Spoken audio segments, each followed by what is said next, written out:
friends, welcome to நம்ம channel Tastytastysamayal. கருப்பு முக்கல்லை use பண்ணி சூப்பரான ஒரு கிரேவி ரெடி பண்ண போகிறோம். இதுக்கு தேவையான பொருட்கள் பார்த்துடலாம்.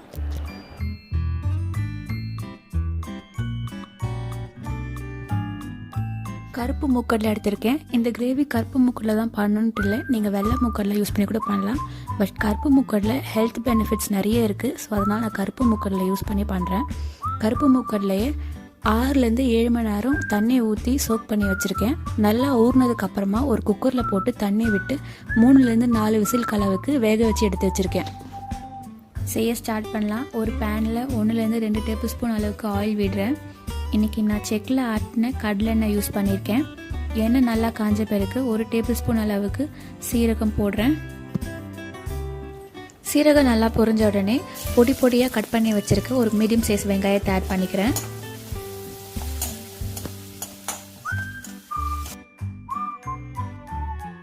வெங்காயத்தை லேசாக வதக்கிட்டேன். இப்போ நல்லா ஃப்ரெஷ்ஷான கருவேப்பிலையை அலசிட்டு நல்லா பொடி பொடியாக நறுக்கி ஆட் பண்ணுறேன். வெங்காயத்தை பொன்னிறமாலாம் வதக்கணும்னு அவசியம் இல்லை. ஓரளவுக்கு வதங்கினதுக்கப்புறமா இது கூட 1/2 டீஸ்பூன் அளவுக்கு மஞ்சத்தூள் சேர்த்துக்கிறேன். 1 டீஸ்பூன் அளவுக்கு இஞ்சி பூண்டு பேஸ்ட் ஆட் பண்ணுறேன். இஞ்சி பூண்டு பேஸ்ட் வெங்காயம் வதக்கின உடனே ஆட் பண்ணோம், நான் மறந்துட்டேன். ஸோ அதனால் இப்போ ஆட் பண்ணுறேன். நீங்கள் வெங்காயம் வதக்கிட்டதுக்கப்புறமா இஞ்சி பூண்டு பேஸ்ட் ஆட் பண்ணிக்கோங்க. இப்போ இது கூடவே மிளகாய்த்தூள் ஆட் பண்ணுறேன். உங்கள் காரத்துக்கு தகுந்தபடி மிளகாய்த்தூள் ஆட் பண்ணிக்கோங்க. நான் இன்றைக்கி 1 டீஸ்பூன் அளவுக்கு மிளகாய்த்தூள் ஆட் பண்ணுறேன். மிளகாய்த்தூள் ஆட் பண்ணியாச்சு. இப்போ இது கூட 1/2 டீஸ்பூன் அளவுக்கு கரம் மசாலா மற்றும் தேவையான அளவு உப்பு நல்லா மிக்ஸ் பண்ணிவிட்டு ஒரு 1 மினிட் போல் நல்லா வதக்கிக்கலாம். வீட்டில் ரெடி பண்ண கரம் மசாலா தூள் ஆட் பண்ணியிருக்கேன்.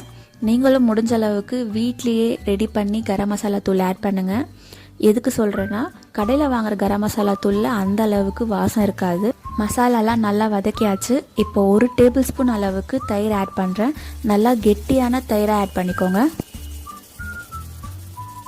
கரம் மசாலா தூள் எப்படி ப்ரிப்பேர் பண்ணணும்னு தெரியாதவங்களுக்கு நம்ம சேனலில் ஆல்ரெடி கரம் மசாலா தூள் வீட்டில் எப்படி ரெடி பண்ணணும்னு வீடியோ போட்டிருக்கோம். அதை பார்க்காதவங்க கீழே டிஸ்கிரிப்ஷன் பாக்ஸில் லிங்க் தரேன், அதை கிளிக் பண்ணி பார்த்துக்கோங்க. நம்ம போட்டிருக்க மசாலாலாம் தயிரோடு நல்லா வெந்து மேலே எண்ணெய் நல்லா கக்கி வந்திருக்கு. இப்போ இதில் ஒரு ஸ்மால் ட்ரிக் சொல்கிறேன். இப்போ இந்த ஸ்டேஜ்லேயே நீங்கள் வேக வச்ச மூக்கடலையை ஆட் பண்ணிவிட்டு ஒரு கிளறிட்டு சர்வ் பண்ணிடலாம். பட் ஆனால் பார்த்தீங்கன்னா கிரேவியாக இருக்காது, ட்ரையாக இருக்கும். டேஸ்ட் பார்த்தீங்கன்னா சூப்பராகவே இருக்கும். எனக்கு ட்ரையாக வேண்டாம், கிரேவியாக வேணும்னு விருப்பப்பட்டீங்கன்னா அப்போ இது கூட 1 டேபிள் ஸ்பூன் அளவுக்கு கடலை மாவு ஆட் பண்ணிக்கோங்க. மிக்ஸ் பண்ணி விட்டுக்கலாம். கடலை மாவு ஆட் பண்ணவொடனே பார்த்தீங்கன்னா கிரேவி நல்லா திக்காக ஆரம்பிக்கும். ஸோ அதனால் தண்ணி ஆட் பண்ணிக்கலாம். 1லேருந்து 1.5 கிளாஸ் அளவுக்கு தண்ணி ஆட் பண்ணிக்கோங்க. தண்ணி கொஞ்சம் நல்லா தாராளமாகவே ஆட் பண்ணலாம். எதுக்காகன்னு பார்த்தீங்கன்னா கிரேவி நல்லா வேக வேக கொஞ்சம் திக்காக ஆரம்பிக்கும் கடலை மாவு ஆட் பண்ணியிருக்கிறதுனால. இந்த மசாலா ஒரு 2 மினிட்ஸ் கொதிக்கிட்டோம். 2 மினிட்ஸ் கொதிச்சதுக்கப்புறமா நம்ம வேக வச்சுருக்க மூக்கடலை இது கூட ஆட் பண்ணிடலாம். 1/2 கப் அளவுக்கு மூக்கடலை ஆட் பண்ணுறேன். இந்த கிரேவி நான் இன்றைக்கி 2 பேர் சாப்பிட்ற அளவுக்கு ரெடி பண்ணுறேன். ஒரு 2 மினிட்ஸ்க்கு மூக்கடலையும் கிரேவியும் சேர்ந்து நல்லா கொதிக்கட்டும். மூக்கல்லே வேக வச்சு ஃப்ரிட்ஜில் ஸ்டோர் பண்ணியிருக்கேன். பட் ஆனால் எனக்கு சென்னா செய்யவோ இல்லை குருமா செய்யவோ டைம் இல்லை அப்படின்னு நினைக்கிறவங்க இந்த கிரேவியை ஜஸ்ட் நீங்கள் 5 மினிட்ஸில் ஈஸியாக ரெடி பண்ணிடலாம். 2 மினிட்ஸ் போல் கிரேவி நல்லா கொதிச்சாச்சு. இப்போ இது கூட மிளகுத்தூள் ஆட் பண்ண போகிறேன். ஒரு 1லேருந்து 1.5 ஸ்பூன் அளவுக்கு மிளகுத்தூள் ஆட் பண்ணிக்கோங்க.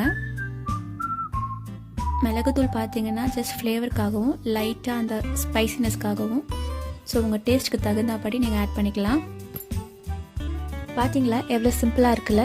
ஜஸ்ட் 5 நிமிஷத்தில் ஒரு சூப்பரான கிரேவி ரெடி பண்ணியாச்சு. இந்த கிரேவியை நீங்கள் சப்பாத்தி கூடவோ இல்லை தோசை கூடவோ சுட சுட தொட்டு சாப்பிடும் போது அவ்வளோ சூப்பராக இருக்கும். கிரேவி ரெடி ஆகிடுச்சு. ஸ்டவ் ஆஃப் பண்ணிட்டு சர்வ் பண்ணிடலாம். இந்த கிரேவி பார்த்தீங்கன்னா நீங்கள் சுட சுட சாப்பிட்டா தான் இது ரொம்ப டேஸ்ட்டாக இருக்கும். ஆயிடுச்சுன்னா அப்படியே ரொம்ப திக்காகிடும், ஏன்னா கடலை மாவு போட்டிருக்கிறதுனால. சப்போஸ் அப்படி திக்காயிடுச்சுன்னா நீங்கள் திருப்பியும் ஸ்டவ்வில் வச்சு கொஞ்சமாக தண்ணி விட்டு டைல்யூட் பண்ணி சூடு பண்ணி சாப்பிட்டுக்கலாம்.